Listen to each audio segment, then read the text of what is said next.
बहुत बहुत धन्यवाद Anil ji. Thank you sir. All is well. I think जो ऑयल $70 पे पहले था, 3-4 महीने पहले वहाँ पे ऑयल वापस आ गया, तो सिचुएशन बैक टू नॉर्मल हो गया है। और हमारा मार्केट अभी भी 24,000 पे अटका हुआ है। जब हमने ईरान वॉर देखा था स्टार्ट होते हुए, तब मार्केट कुछ 25-26 हज़ार के बीच में ट्रेड कर रहा था। आज मार्केट 24,000 हो गया है, तो जहाँ पे हमारी वैल्यूएशंस बढ़नी चाहिए थी after earnings declaration of the last quarter, हमारी अर्निंग्स हमारी वैल्यूएशंस एक्चुअली कम हो गई है। और मुझे लगता है कि आज सिचुएशन पहले से बेहतर है, क्योंकि जो रिस्क मार्केट में था ईरान वॉर का, और जो भी रिस्क वैल्यूएशन में भी जो दिख रहा था कि शायद वैल्यूएशन भी बढ़ गई है, वो भी निकल गया है। आज हम 10% चीपर हो गए हैं उस टाइम से। तो मुझे लगता है कि यहाँ से काफ़ी अच्छा समय दिख रहा है। बिल्कुल ठीक बात है। काफ़ी बेहतर अब नज़र आने चूँकि वॉर के पहले के लेवल पर कच्चा तेल आ चुका है। लेकिन इसके अलावा क्या कुछ आपको लगता है कि वॉर्स की शुरुआत से लेकर अब तक बदला है बाज़ार के लिए, जो बेहतर हुआ है जिसका फ़ायदा आगे आने वाले समय में मिलेगा? सर, एक तो ईरान डील हो गया, ऑयल $70 हो गया, हमारे लिए बहुत अच्छा है, क्योंकि हमारा करंट अकाउंट डेफिसिट 2.5% पे जाने वाला था, अब लग नहीं रहा है कि वो लेवल पे जाएगा, और हमारे करेंसी और हमारी एक्सटर्नल स्टेबिलिटी के लिए बहुत अच्छा है। दूसरा, आरबीआई ने जो मेजर्स लिए हैं एफसीएनआरबी डिपॉजिट के लिए, वो बहुत ही अच्छे मेजर्स है, क्योंकि उससे क्या है कि आपको $50 बिलियन का इन्फ्लो दिख रहा है अगले कुछ महीनों में।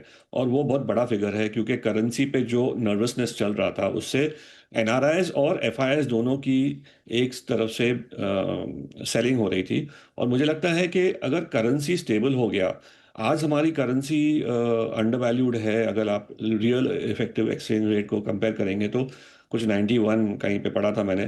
तो अगर करेंसी 8-10% अंडर वैल्यूड है, तो हमारी करेंसी अगर आज रीरेट हो गई और शायद ₹90 हो गई अगेंस्ट द डॉलर, तो मुझे लगता है कि फ्लोज भी वापस कॉन्फिडेंस से आ सकते हैं। तो ये एक बहुत बड़ा और पॉजिटिव डेवलपमेंट है हमारे लिए। ये सेकंड अच्छा डेवलपमेंट हुआ है इंडिया के लिए। और आई थिंक अर्निंग्स जो लास्ट क्वार्टर में हुई है, वो बहुत अच्छी हुई है। मुझे लगता है कि कहीं पे भी ईरान वॉर या ऑयल का कुछ इम्पैक्ट दिखा नहीं है।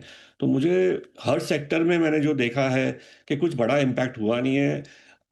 आईटी को छोड़ के, आईटी में जो एक्सेंचर ने गाइडेंस दिया है और आईटी कंपनीज में जो स्लो डाउन है, वो ऑलरेडी उनके प्राइसेस में आ गया है। लेकिन ओवरऑल अगर आप देखो बैंकिंग, आप ऑयल एंड गैस भी देखो, या कोई भी दूसरे सेक्टर्स देखो, जहाँ पे अगर इम्पैक्ट होना था, उस पे भी इतना इम्पैक्ट नहीं पड़ा है। तो मुझे लगता है कि सिचुएशन आज 3 महीने से पहले बहुत बेटर है। और गोइंग फॉरवर्ड मुझे लगता है री रेटिंग स्टोरी इंडिया की बहुत आगे दिख रही है मुझे। अगर आप ईपीएस देखोगे इंडिया का, तो 1420 का दिख रहा है 2 साल में। और मैंने आपको टारगेट भी बताया था लास्ट टाइम, 31,000 का टारगेट, 31-32 हज़ार का टारगेट 2 साल में। तो 17-18% सीएजीआर से मार्केट का रिटर्न आना चाहिए सर, यहाँ से। ओके, 70-80% रिटर्न तो काफ़ी बढ़िया कहा जाएगा। अगर अगले 2-3 साल में ये रिटर्न बन जाता है तो बिल्कुल उस लिहाज से आप पॉजिटिव भी हैं। ऐसे में राजेश सर ये समझाएँ कि कहाँ ज़्यादा तेज़ी बनती दिखेगी? निवेश करना हो तो कौन से सेक्टर्स उचित रहेंगे इस वक़्त? हमारी ऑलवेज ऑलवेज एक पोर्टफोलियो है जहाँ पे हमारा फोकस रहता है।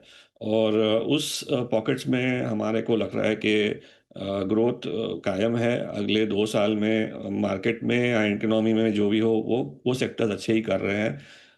जो पॉकेट्स मैं आपको बता रहा हूँ, हमारे पास है, हमने उसमें निवेश भी किया है। एक है पब्लिक सेक्टर बैंक, जो मैंने आपको हर बार बताया है।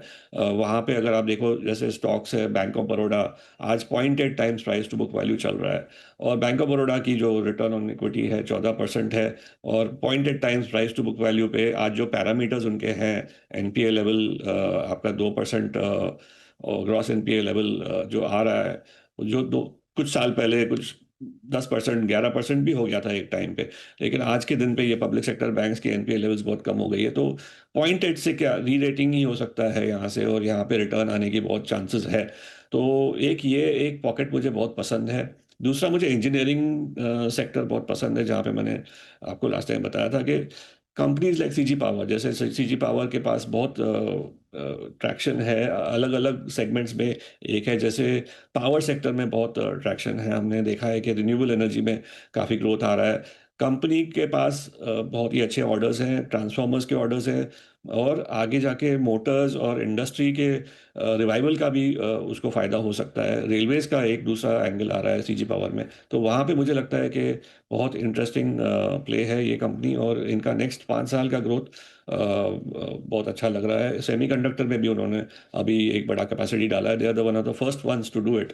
तो ये एक कंपनी है जो हाई वैल्यूएशन पे ट्रेड करेगी और हाई ग्रोथ दिखाएगी आपको। दूसरा डिफेंस में मैंने बताया था भारत इलेक्ट्रॉनिक्स, इसकी भी ग्रोथ डिसेंट है, गवर्नमेंट का फोकस है डिफेंस पे, एलोकेशन हमारी बहुत अच्छी हुई है लास्ट ईयर, 15% से एलोकेशन बढ़ गई है। तो हर साल गवर्नमेंट ने डिफेंस पे एलोकेशन बढ़ाई है, और ग्लोबल जियोपॉलिटिकल सिचुएशन जो चल रही है उसके बेसिस पे defence is a very good play. फिर फार्मा में हमारे पास देखिए, इंडियन मार्केट के लिए सबसे बड़ी चीज़ यही है कि इंडियन मार्केट की जो क्लोजिंग है अभी भी 24,000 के ऊपर ही देखने को मिली है, तो ये एक अच्छी पॉजिटिव खबर इंडियन मार्केट के लिए है। लेकिन आने वाले दिनों में दिक्कतें बढ़ती हुई नज़र आ सकती हैं, क्योंकि जिस प्रकार से इंडियन मार्केट में एफआईआईज की वापसी देखने को मिली है, वो वापसी ठीक नहीं है। केवल एग्ज़िट ही एफआईआईज की तरफ से इंडियन मार्केट में दिखाई दे रही है, और आने वाले दिनों में भी ये आंकड़ा ऐसे ही रहता है तो फिर दिक्कतें भारतीय बाज़ारों के लिए सीधे तौर पर बढ़ती हुई नज़र आएगी, क्योंकि लगातार एफआईआईज की बिकवाली इंडियन मार्केट के लिए काफ़ी बड़ा खतरा बनती हुई भी नज़र आ रही है। जिस प्रकार से आपने देखा कि कोरिया के बाज़ारों में शुक्रवार के दिन पे ही जो सोमवार का दिन है वो काफ़ी नेगेटिव था, और वहाँ पे अच्छी खासी ज़बरदस्त सेलिंग देखने को मिली थी।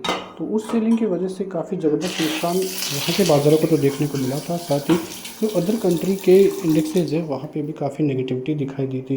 तो कारण वही था कि बाज़ारों के हालात जो हैं काफ़ी बिगड़ते हुए ही नज़र आए थे। लेकिन अब आगे देखना होगा कि चीज़ें किस प्रकार से सुधरती है, और आने वाले दिनों में इंडियन मार्केट किस प्रकार से काम करता हुआ नज़र आता है। लेकिन फ़िलहाल तो आप देखोगे तो रुपया भी मजबूत आपको दिखाई दे रहा है, और क्रूड के दाम भी काफ़ी स्टेबल देखने को मिल रहे हैं। क्रूड के दाम फ़िलहाल तो 80 से नीचे ही देखने को मिल रहे हैं, लेकिन आने वाले दिनों में यदि ये आंकड़ा 70 के नीचे भी आता है तो फिर इंडियन मार्केट के लिए काफ़ी ज़बरदस्त पॉजिटिविटी बनती हुई नज़र आएगी, और बाज़ार में बड़ी तेज़ी के संकेत भी वहाँ से दिखाई दे सकते हैं। लेकिन सबसे इम्पोर्टेंट ये है कि बाज़ार में अभी भी 24,000 के ऊपर की क्लोजिंग ही आज दिखाई दी है। आज ऊपर इस तरह से बिकवाली तो थी, लेकिन ये बिकवाली कोई ऐसी बिकवाली नहीं थी जिसकी वजह से लगे कि इंडियन मार्केट में कोई बड़ी उथल पुथल देखने को मिलेगी। अब 3 दिन की छुट्टी है, कल की छुट्टी के बाद सैटरडे संडे है, तो उसकी छुट्टी के बाद सोमवार को ही अब सीधा बाज़ार खुलता हुआ नज़र आएगा, तो इसका इम्पैक्ट इंडियन मार्केट पर पड़ता हुआ नज़र आ सकता है। तो लेकिन कुल मिला के देखें तो इंडियन मार्केट की तरफ से ऐसी कोई न्यूज़ नहीं है जिसकी वजह से बड़ी गिरावट देखने को मिले, या कोई लगे कि बहुत भारी नुकसान भारतीय बाज़ारों को होगा। लेकिन फिर भी एक संदेह है कि बाज़ार में 21,200 तक के लेवल्स एक बार आए तो फिर बड़ी गिरावट के बाद एक रिकवरी बहुत बड़ी देखने को मिल सकती है। लेकिन फ़िलहाल बैंक निफ्टी काफ़ी स्टेबल है, bank Nifty all time high से ज़्यादा दूर भी नहीं है, तो आने वाले दिनों में बैंक निफ्टी में काफ़ी ज़बरदस्त तेज़ी होती है तो वो ऑल टाइम हाई निफ्टी से भी पहले दिखाई दे सकता है। लेकिन यदि थोड़ी सी भी नेगेटिव खबर आती है तो वहाँ से इंडियन मार्केट को बड़ा नुकसान भी झेलना पड़ सकता है। मिलते हैं नेक्स्ट वीडियो में, तब तक के लिए जय हिंद।